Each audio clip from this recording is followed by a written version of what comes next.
नमस्कार स्टूडेंट्स, आज अपने करने जा रहे हैं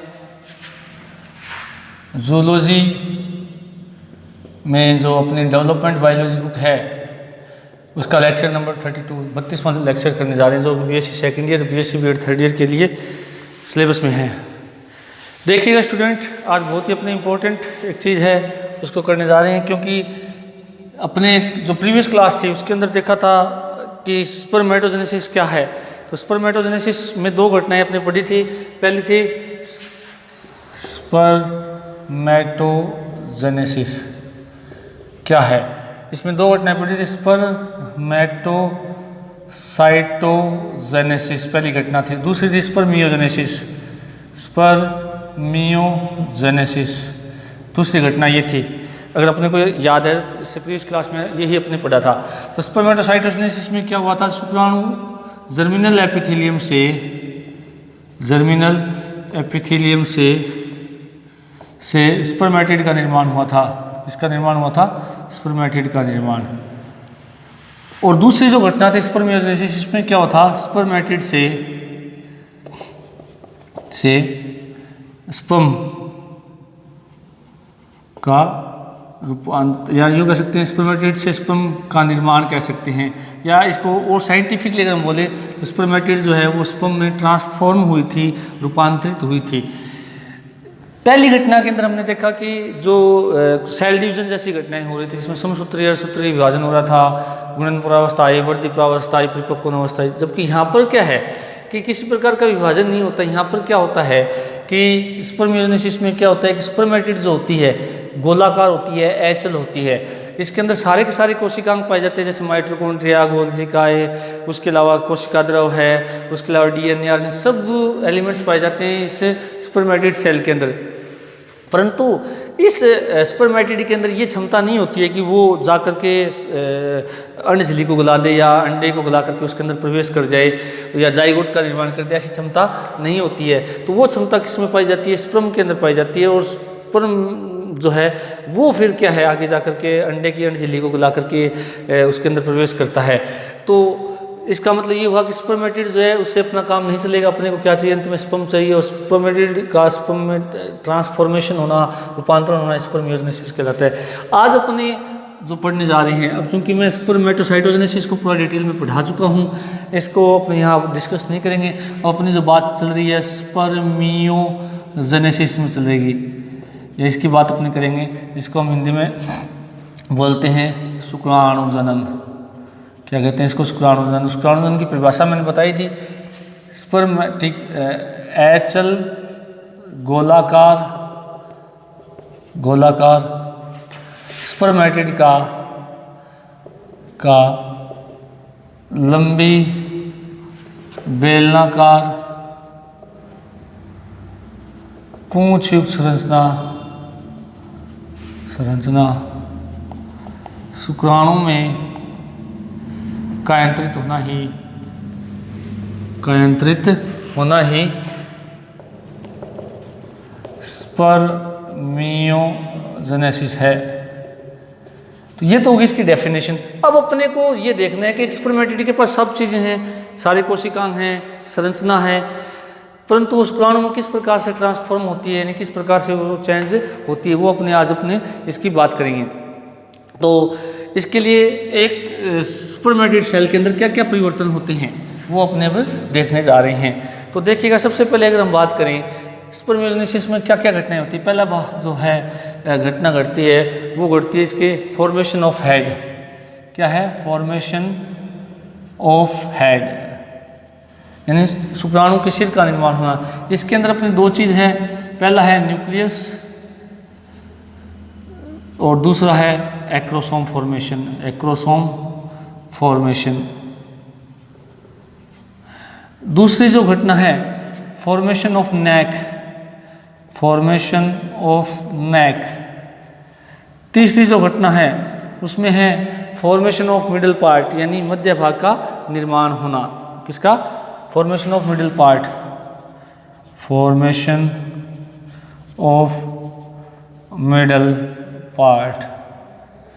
और फोर्थ जो है फॉर्मेशन ऑफ टेल,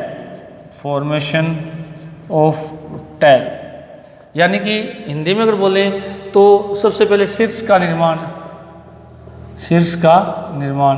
अब शीर्ष का जब निर्माण होता है शुक्राणु में तो इसके अंदर दो मेन चीज़ है, शीर्ष के अंदर न्यूक्लियस है, एक एक्रोसोम है।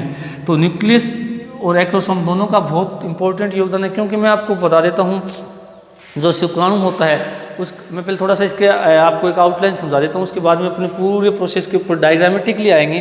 तो सबसे पहले बात करें फॉर्मेशन ऑफ हेड। इसके अंदर क्या होता है कि क्योंकि जो हमने देखा कि ये अपनी कौन सी कोशिका है, गोलाकार एचल कोशिका है, कौन सी, स्पर्मेटिड।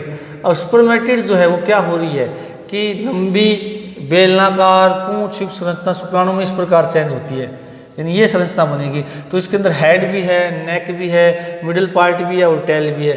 ये हेड, ये नेक, ये मिडिल पार्ट और ये क्या है इसकी टेल। तो ये संरचना इसमें चेंज हो रही है। तो इसका मतलब क्या होगा कि यहाँ पर सिर का निर्माण भी होगा, गर्दन यानी नेक का निर्माण भी होगा, मिडिल पार्ट मध्य भाग का भी निर्माण होगा और फॉर्मेशन ऑफ टेल यानी पूंछ का भी निर्माण होता है। वो तो सारी घटनाएं यहाँ पर इसके अंदर संपन्न होगी, और सारी किसके अंदर संपन्न हो रही है, इस स्पर्मेटिड के अंदर हो रही है। स्पर्मेटिड के अंदर ये चेंजेज आते जाएंगे, यानी इन संरचनाओं का निर्माण होता जाएगा और अंत में जाकर के किसकी परिणति होती है, अंत में किसका निर्माण होता है, अपने शुक्राणु का निर्माण होता है। तो अपनी यही आज डिस्कस कर रहे हैं। तो सबसे पहले देखिए फॉर्मेशन ऑफ हेड, शीर्ष का निर्माण या सिर का निर्माण। अब सिर के अंदर जो बहुत इंपॉर्टेंट भाग है शुक्राणु का सिर, क्योंकि शुक्राणु के सिर के अंदर दो चीज़ होती है, एक तो न्यूक्लियस होता है, एक एक्रोसोम होता है। न्यूक्लियस पहले बात मैं करता हूँ एक्रोसोम की। तो एक्रोसोम जो है वो एक टोपीनुमा संरचना होती है शुक्राणु के ऊपर, और जो अंड झिल्ली को गुलाने का काम करती है, क्योंकि शुक्राणु के जो एक्रोसोम होते हैं ये गोल्जिकाई से बने होते हैं। और इम्पोर्टेंट प्रश्न है कि एक्रोसोम कौन सी कोशिकांग से बनता है, तो गोल्जिकाई से बनता है। और गोल्जिकाई से बने होने के कारण इसके अंदर लयनकारी एंजाइम पाए जाते हैं, जैसे हाइलुरोनिडेज है, स्पर्मलाइसिन है। ये हाइलुरोनिडेज और स्पर्मलाइसिन एंजाइम होते हैं, ये अंड झिल्ली के पास जाकर के अंड झिल्ली को गला देते हैं, जिससे शुक्राणु अंदर प्रवेश करते हैं। तो सिर के अंदर जो एक्रोसोम है उसका बहुत बड़ा योगदान है, क्योंकि अंड झिल्ली को गलाने का काम ये करता है। दूसरा भाग इसका न्यूक्लियस है। न्यूक्लियस की यदि बात करें तो हमने बात बार बार कर रहे हैं कि जो अपने युग्मक या गैमेट्स होते हैं वो हैप्लॉइड होते हैं, और हैप्लॉइड होने का मतलब है इनमें गुणसूत्रों की संख्या अपनी मात्र कोशिका से हमेशा क्या होती है, आधी होती है। क्यों होती है वो अपने देखा था परिपक्व अवस्था में, स्पर्मेटोसाइटोजेनेसिस की जो हमारी परिपक्व अवस्था थी उसमें हमने अर्धसूत्री फर्स्ट को देखा था। तो जिसके कारण जो बने हुए शुक्राणु उसके अंदर गुणसूत्रों की संख्या मात्र कोशिका से क्या रह जाती है, आधी रह जाती है। तो जो न्यूक्लियस है, जो गुणसूत्र हैं वो न्यूक्लियस के अंदर पाए जाते हैं हैप्लॉइड अवस्था में।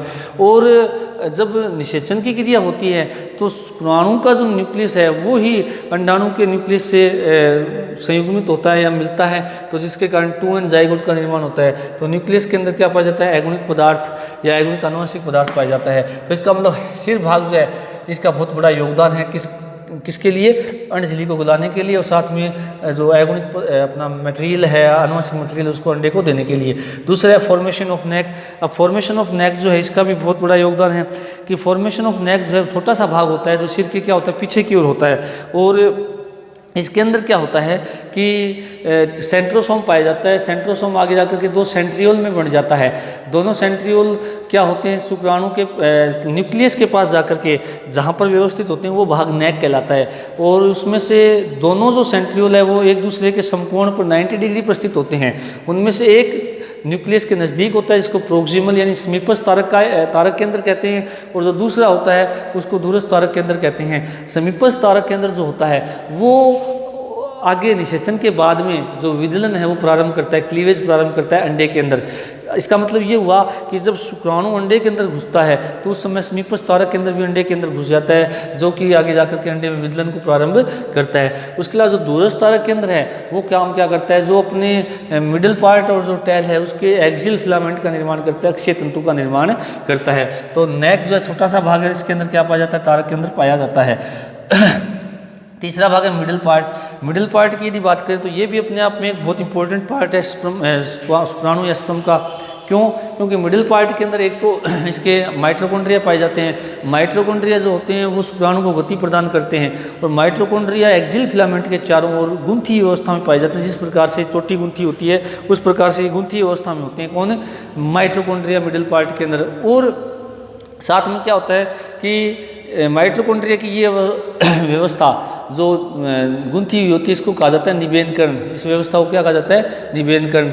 और साथ में क्या होता है, मिडिल पार्ट के अंदर जो शुक्राणु हैं उसका थोड़ा बहुत कोशिका द्रव्य पाया जाता है, बहुत कम मात्रा में परिधीय अवस्था में पाया जाता है, जिसको मैंचेट कहा जाता है। क्योंकि होता क्या है स्टूडेंट कि जो ये अपने स्पर्मेटिड सेल होती है, ये स्पर्मेटिड सेल क्या करती है, अपने में से अधिकतम पदार्थों का त्याग करती है। उसमें से जो अपने साइटोप्लाज्म है इसका स्पर्मेटिड का, उसका भी अधिकतम का क्या किया जाता है? त्याग किया जाता है, ताकि चलते समय उसको किसी प्रकार की बाधा उत्पन्न न हो, या यूँ कह सकते हैं कि किसी प्रकार का शुक्राणु में वजन न हो, इसलिए वो अधिकतम पदार्थों को क्या कर रही है? त्याग कर रही है। इसलिए मिडिल पार्ट के अंदर जो कोशिका द्रव्य है वो थोड़ी मात्रा में पाया जाता है, जिसको हम कहते हैं मैंचेट कहते हैं। उसके बाद में है फॉर्मेशन ऑफ टेल।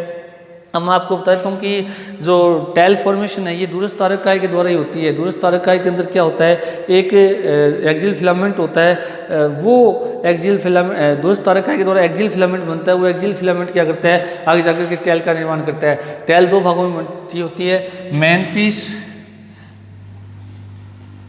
और एंड पीस। मेन पीस और एंड पीस। मेन पीस के अंदर क्या होता है, एक्सियल फिलामेंट के चारों ओर साइटोप्लाज्म पाया जाता है, और इसके अंदर एक्सियल फिलामेंट जो है या यूँ कह सकते हैं ट्यूबुलिन प्रोटीन के बने तंतुओं की 9+2 व्यवस्था होती है। एंड पीस जो होता है इसके अंदर साइटोप्लाज्म नहीं पाया जाता है, और ना ही इसके अंदर 9+2 व्यवस्था पाई जाती है, जो अपने आगे डिटेल में देखेंगे जब शुक्राणु की संरचना देखेंगे। तो अपने को क्या है, अब जो हम स्पर्मियोजेनेसिस पढ़ रहे हैं उसके अंदर सबसे पहले हम यहीं से लगते हैं कि जो फॉर्मेशन ऑफ हेड है वो किस प्रकार से होता है। तो अपने इसके अंदर न्यूक्लियस पढ़ेंगे, फिर इसके अंदर एक्रोमोसोम फॉर्मेशन पढ़ते हैं। तो सबसे पहले अपने न्यूक्लियस की बात करते हैं।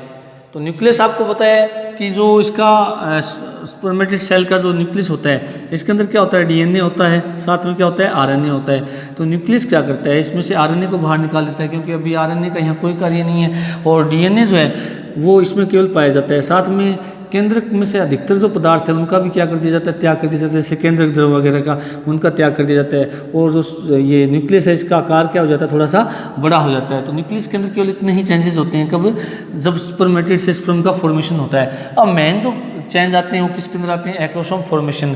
तो एक्रोसोम फॉर्मेशन की यदि हम बात करें तो इसको थोड़ा सा हम डायग्रामेटिक देखने का प्रयास करते हैं कि किस प्रकार से एक्रोसोम का निर्माण होता है। तो सबसे पहली बात तो मैं आपको बता देता हूँ कि एक्रोसोम जो होता है ये गोल्जी काय या गोल्जी बॉडी से बनने वाला एक शुक्राणु का भाग है, शुक्राणु का एक पार्ट है। ये विशेष ध्यान रखने वाली बात है कि एक्रोसोम कौन से कोशिकांग से बनता है, ये 1 नंबर में या 2 नंबर में क्वेश्चन में डेफिनेटली पूछा जाता है। तो एक्रोसोम गोल्जी काय से बनने वाला क्या एक पार्ट है। यदि अब हम बात करें इसकी, इसका फॉर्मेशन किस प्रकार से होता है, जैसे अपने पूरा डायग्रामेटिक बात कर लेते हैं इसकी।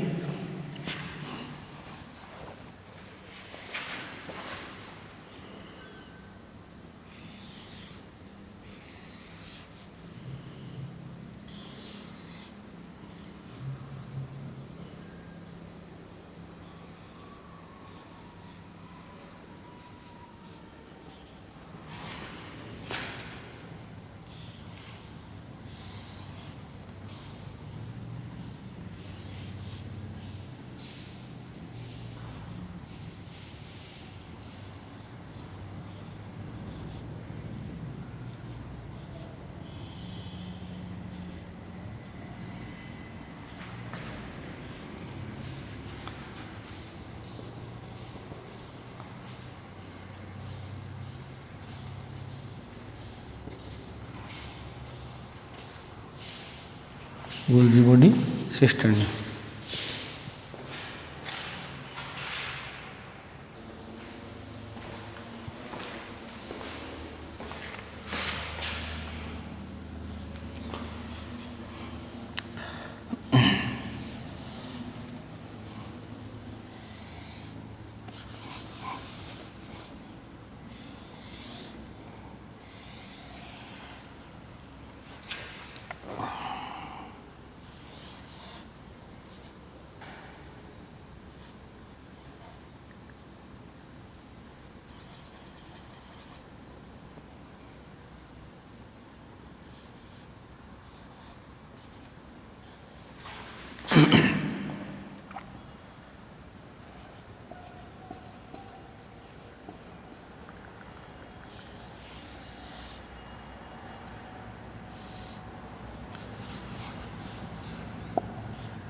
देखिएगा स्टूडेंट, अब ये डायग्रामेटिक पोर्शन है जिसके अंदर अपने एक्रोसोम फॉर्मेशन पढ़ रहे हैं। यानी हम पहला जो भाग पढ़ रहे हैं फॉर्मेशन ऑफ हेड, शीर्ष भाग में हमने न्यूक्लियस देख लिया कि न्यूक्लियस के अंदर कोई ज़्यादा वैरायटी या कहते हैं वेरिएशन नहीं आता है। न्यूक्लियस केवल आरएनए और केंद्र के द्रव का त्याग कर देता है और जो आकार है उसको थोड़ा बड़ा कर लेता है। अब मेन जो पार्ट है शीर्ष भाग के अंदर वो किसका फॉर्मेशन, एक्रोसोम फॉर्मेशन।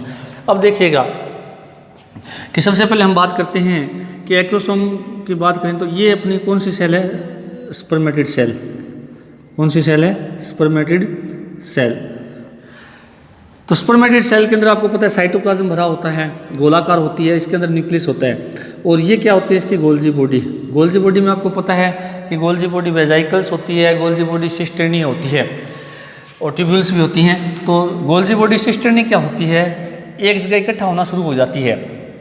कब, जब एक्रोसोम फॉर्मेशन शुरू होता है उस समय क्या होता है कि गोल्जी बॉडी जो जितनी भी सिस्टर्नी है वो सारी एक जगह इकट्ठा होना शुरू हो जाती है, जिससे इनका एक ग्रुप झुंडनुमा संरचना बन जाती है सिस्टर्नी का इस प्रकार से। और उससे सिस्टर्नी से क्या होता है फिर एक जो संरचना बनती है जिसको कहते हैं गोल्जी प्रो एक्सोसोम वेजाइकल। क्या बनती है, इन सिस्टर्नी से प्रो एक्सोसोम वेजाइकल बनती है। ये प्रो एक्रोसोमल जो वेजाइकल है इसको चारों ओर से किसने घेर रखा है, सिस्टर्नी ने, और कुछ सिस्टर्नी ने मिलकर किसका निर्माण कर दिया, प्रो एक्रोसोमल वेजाइकल का। प्रो एक्रोसोमल वेजाइकल का मतलब ये होता है एक्रोसोम से ठीक पहले की एक मतलब यूँ कह सकते हैं फूली हुई गोलाकार संरचना क्या कहलाती है, प्रो एक्रोसोमल वेजाइकल कहलाती है और जो किससे बनी है, इन्हें गोल्जी सिस्टर्नी से बनी है। अब क्या होता है कि ये जो प्रो एक्रोसोमल वेजाइकल है ये अपने अंदर किसका निर्माण कर लेती है, एक कणिका का निर्माण करती है जिसको कहते हैं प्रो एक्रोसोमल ग्रेन्यूल्स कहते हैं। यानी प्रो एक्रोसोमल जो वेजाइकल है उसने अपने अंदर किसका निर्माण कर लिया, प्रो एक्रोसोमल ग्रेन्यूल्स का निर्माण कर लिया, यानी प्रो एक्रोसोमल कणिका का निर्माण कर लिया। प्रो एक्रोसोमल कणिका जो होती है वही आगे जाकर के किसका निर्माण करती है, एक्रोसोमल ग्रेन्यूल्स का निर्माण करती है।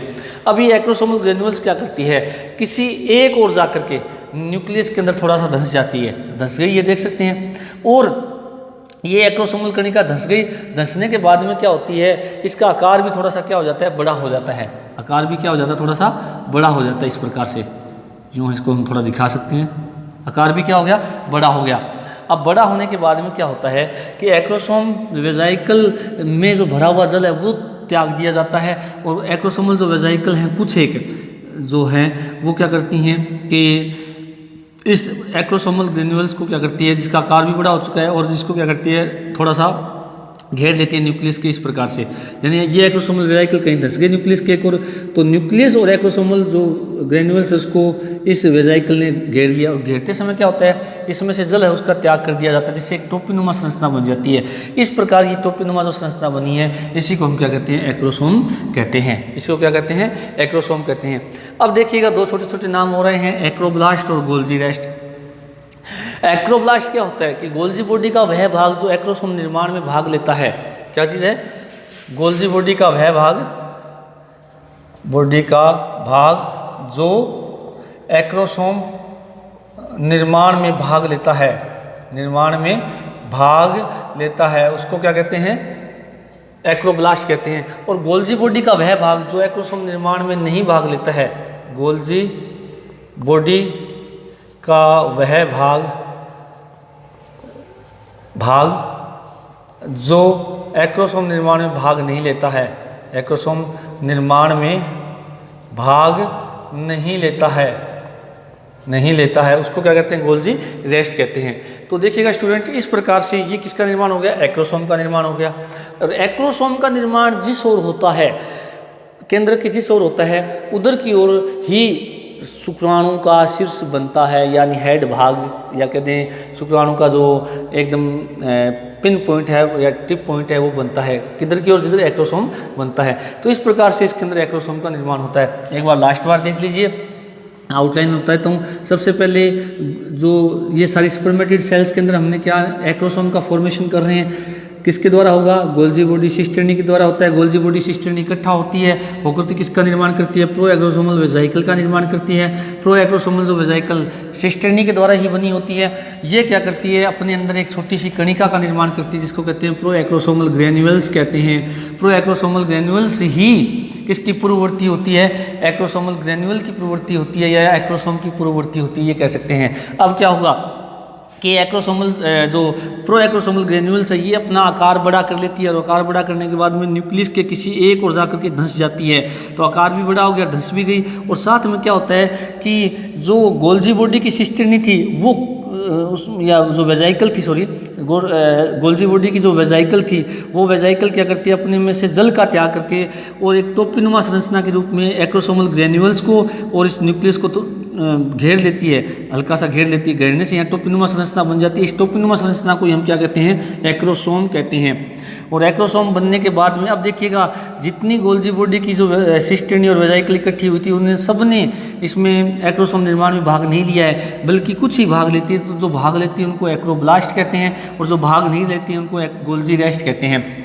और ये जो गोल्जी रेस्ट में जो बची हुई सिस्टर्नी है और वेजाइकल्स हैं ये फिर डिग्रेड होकर के इस स्पर्मेटिड से क्या निकाल दी जाती है, बाहर निकाल दी जाती है। अब देखिएगा ये एक्रोसोम का निर्माण हो गया, और एक्रोसोम का निर्माण जिस ओर होता है वो ही शुक्राणु का क्या कहलाता है, शीर्ष भाग कहलाता है। अब देखिएगा स्टूडेंट कि शीर्ष बन गया।